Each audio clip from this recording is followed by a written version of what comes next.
Joe Rogan sits down with Sanjay Gupta of CNN and refuses to let Sanjay Gupta change the subject. He says, why did your network lie about what the medication I was taking was? They said it was horse dewormer. And Joe's like, a doctor prescribed it to me. And Sanjay Gupta's like, you're right. Okay, they shouldn't have said it. That's the power of independent media. And Joe Rogan may be on Spotify or whatever, but that's why they don't like it. That's why they censor it. Now, I really want to point something out, though. In this article from CNN.com, Dr. Sanjay Gupta, why Joe Rogan and I sat down and talked for more than 3 hours.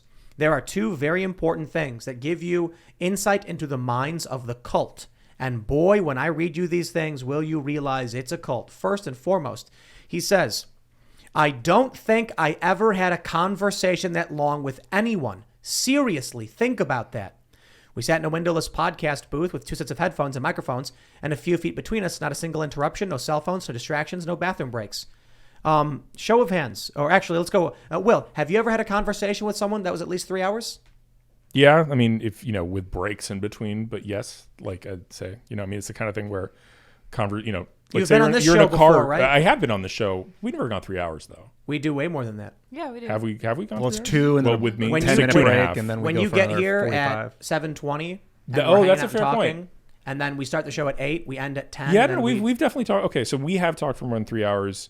Sort of like, but even with friends throughout your life, one-on-one. You've had conversations before. Yeah, say you're in a car ride with somebody, right? A long car ride, like you'll be talking with them over the course of a lengthy period of time. Yeah. Yes, okay, road trips. But hold on, Luke, have you had a conversation? Oh yeah, of course. Lydia.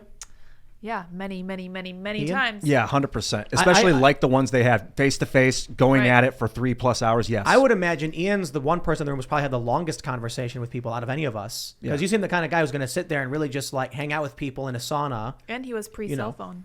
Yeah. I went to theater school. It's all about communication. This is a guy who is telling you, think about that. He's never had a conversation that was 3 hours. Look, maybe it's just me. Maybe most people really don't interact with humans that much. That's shocking to me. And so I see that and I'm like, this is a guy who doesn't actually communicate with people. He sits in a room, reads a book, and watches a TV and doesn't talk to other people. Mm-hmm. But here is, you ready for this one? The best part. He says, okay, when I told Joe early in the podcast that I didn't agree with his apparent views on vaccines against COVID, ivermectin and many things in between, part of me thought the MMA former Taekwondo champion might hurtle himself across the table and throttle my neck. But instead, he smiled and off we went. Yeah, that's a weird bias that you have. Like, here's a guy. He is the chief medical correspondent for CNN, the most trusted name of news, who has never had a conversation with someone that lasted at least 3 hours and genuinely feared Joe Rogan would physically assault him in a podcast studio over his opinions. That's pathetic. When he could depose him. I mean, basically, that's what this is. Or he's lying. He's lying. It's something interesting. Like, there's certain people, and there's only a few areas where, like, it's one thing to have a conversation with someone over a long period of time. It's another to like be able to be interrogated, right? And by that I mean like to be asked a continuous sequence of questions to examine what you think in your position on something. That happens in law school, right? If you're the subject of a Socratic questioning from a professor, that'll happen in debate rounds. Like there's cross-examination that takes a period. Like there's other things, but there's a lot of people, even if they're very smart and they've gone through very high level academia or like medical school or something, will have never actually been in a position where they were subject to like a sustained line of questioning about their beliefs. And I think that's Sanjay, if anything, I think that's probably what he's expressing, this like, I was not ready. This is like the first time I've ever been interrogated. Like, I mean, I don't mean interrogated like with like law enforcement, but just like questioned about a position for this length of a period of time. And it's the sort of, regret kicking in because he got owned, right? Like he got revealed that he had to get up and he had to concede to sound like a reasonable person that yes, in fact, CNN had done wrong here. And then CNN is now so furious about it that they're putting him back on the show to like justify, let Don. I got a request. I would greatly appreciate it, Joe, if you could just take some money, drop it in a retainer for some good law firm, and sue CNN. Hold on. Don Lemon has come out denied CNN lied about Joe Rogan's COVID treatment after claiming the podcaster took horse dewormer. No joke. They doubled down on the fact that multiple hosts lied. Joe Rogan sat there in front of Sanjay Gupta and said, a doctor prescribed me medication. Sanjay said, yes, they shouldn't have said that. Then when Sanjay Gupta goes on with Don Lemon, he does not correct Don Lemon when Don says, no, listen. It is horse dewormer. Don Lemon should go on Joe Rogan. Don't be a little whiny, He never will. Of course not. He doesn't. He couldn't sustain that. Sanjay Gupta is smarter than Don Lemon. But this is why this right? was. And, This is why this was so fascinating. This is why this video went so viral, because this was finally someone, a part of the establishment, being sat down and talked to like a regular human being, without any teleprompters, without any scripts, without any agenda.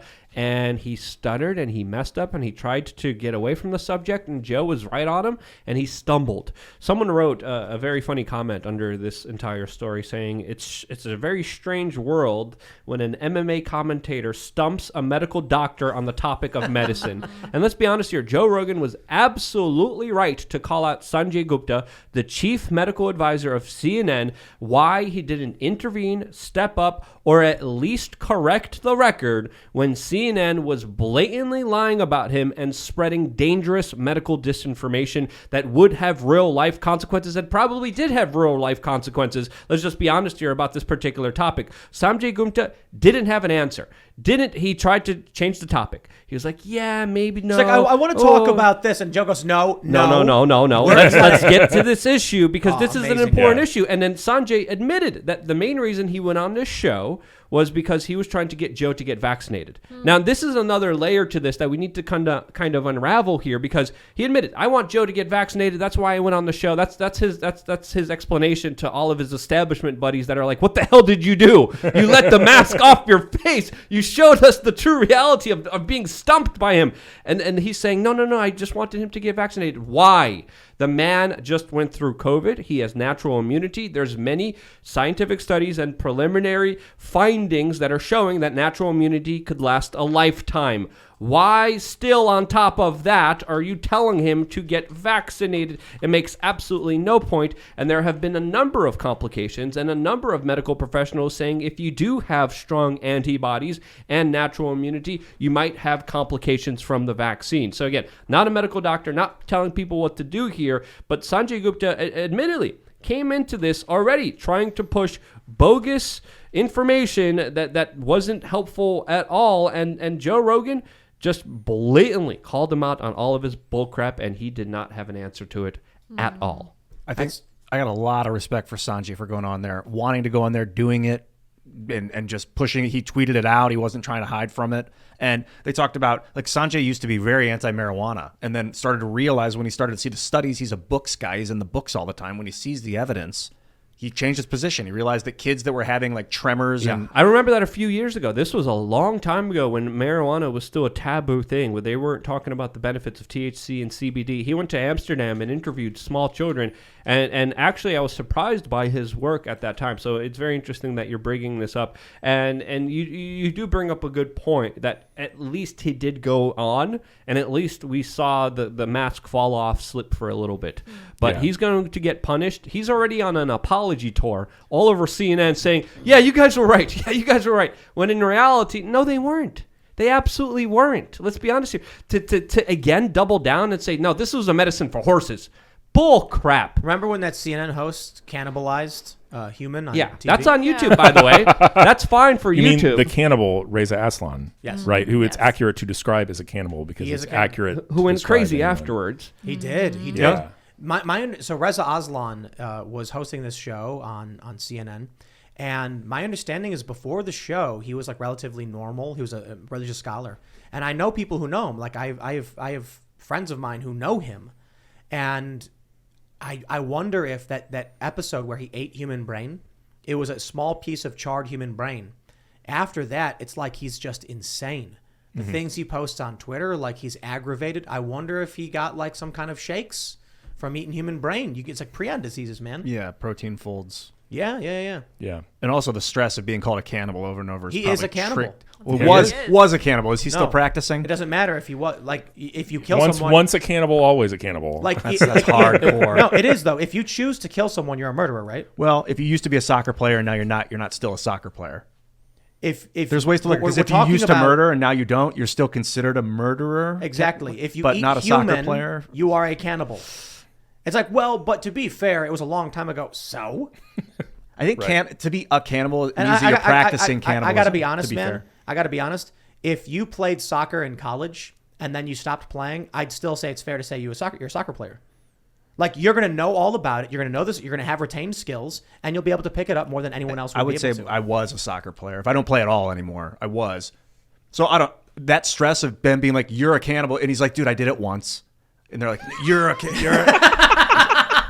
That's like you never want to be in that. It was one time. everyone." Dude, yeah. dude, it's like with murder. If you choose to kill a person, you're a murderer. And it's like, yeah, but that was a long time ago, and I only did it one time. It's like, I don't care. Like, you're a murderer. I just Dude's a committed cannibal. one murder. Yeah, it's just one. Just one.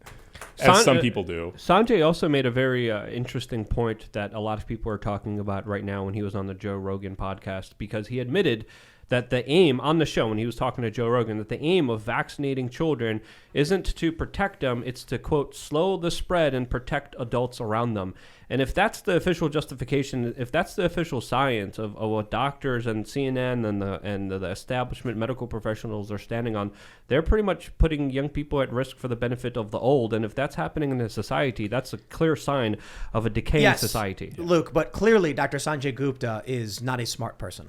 But that's So his we own should- words. That's I know. CNN saying it, not me. That's no, of course. yeah, I'm saying, let's just say this then. If that is the official line from Sanjay Gupta, which is clearly in contradicting the establishment narrative, then Sanjay Gupta must be a moron. He must just be a crackpot conspiracy theorist peddling medical disinformation. I don't know. I mean, I think we were talking about earlier. It's like I have the same respect for Sanjay Gupta that I would have for some novice debater who got smoked in like a round. You're like, well, at least you tried, you know. Like you got beat really bad, though. But you shouldn't need to have a debate with Joe. The Yeah. problem is that, like, It wasn't even a debate. Joe was cordial to him. He was nicely talking to him. He wasn't aggressive. And in Sanjay Gupta's article, he says he gifted Joe a Joe Rogan Experience face mask from Joe's own website, which Joe seemed surprised by. And he makes it seem like Joe Rogan, who's anti-mask, I bought him a mask from himself, and he was shocked. And I'm like, he was probably confused as to why you got him a mask from his own merch store. Weird. If someone showed up here and was like, hey, Tim, I got you something. What is it? It's one of your own shirts. I'd be like, we have a pile over there. Yeah. But I guess I appreciate it. The self-righteousness and delusion. I mean, wow. And these are the people preaching. These people never get outside of their bubbles. And this is the first time that they do, and they get smoked, as you're saying. That's a good point. So this is, I mean, CNN never has anyone who doesn't push the narrative and an agenda. Never on. They never have those discussions. They're living in a world that is tightly controlled. The information that they get is carefully curated for them, and they just know one particular thing. They don't know anything else. So we're talking to individuals that are literally the Helen Kellers of our society. He's in like, my opinion. he strikes me as highly intelligent but ignorant in ways, and I can say that from experience because when I'm on this show, I tend to be very ignorant about what we're talking about because I don't study and read about it, and I find out about it on the spot. But I'm able to process the information. Yeah. So the ability to defend your own position from a hostile interrogator, right, or inquisitor, is like learned, and it also requires, if you're not used to it, it requires a lot more work. Not if you're on CNN. You know. No, not if you're honest. Not if you're mentally capable. And I'll give a shout out to Jordan Peterson. That interview he did with Jim Jeffries, where he says, "Yo, should people be compelled to use the pronouns?" And then Peterson's like, "No, people should not be compelled to speak." And then he's like, "A private business shouldn't be forced to do this, that, or otherwise." And then Jeffries says, "Do you think that the government enforcing desegregation was a good idea?" And then Peterson just went, maybe I was wrong about that. Very Yeah, that's simply, true. as a mature adult who's in control of his emotions, was just like, yeah, maybe I'm wrong. Yeah. That's How hard is that's that? also true. That's a very simple way. Humility. Like if I'm thinking, I guess more along the ways of getting through something like that without having to make a concession that you were wrong, right? You actually have to think through it in great detail and nuance your position. My point is, if you're wrong, you should just be like, oh, maybe I was wrong about It looked that. like Sanjay knew his job was on the line. Like, remember when Yeah. I told Zuby he was wrong when he said vitamin? And I was like, ha, it's vitamin. And boy, was I wrong. Yeah, we're wrong sometimes. I'm wrong sometimes too, but it's about being able to admit it. That sets you aside from the mainstream media. That's the difference. They live in a totally smoke up your family-friendly show, Tuckus world, and then we live in a world where we have to, go through comments. We actually, I'm reading the comments right now. I love you. I mean, you guys are interesting to say the least. If you see me laughing here, it's because of the comments. Wait. Thanks for checking out this clip from the Timcast IRL podcast. If you want to see the full show, come back to this channel, youtube.com/TimcastIRL, Monday through Friday at 8 p.m., where you can leave comments and super chat, and we actually will read your comments on the show. Don't forget to like, share, subscribe, and if you want exclusive members-only content, segments you can't get anywhere else, go to timcast.com, become a member, and we even have full bonus episodes. Thanks for hanging out, and we'll see you all next time.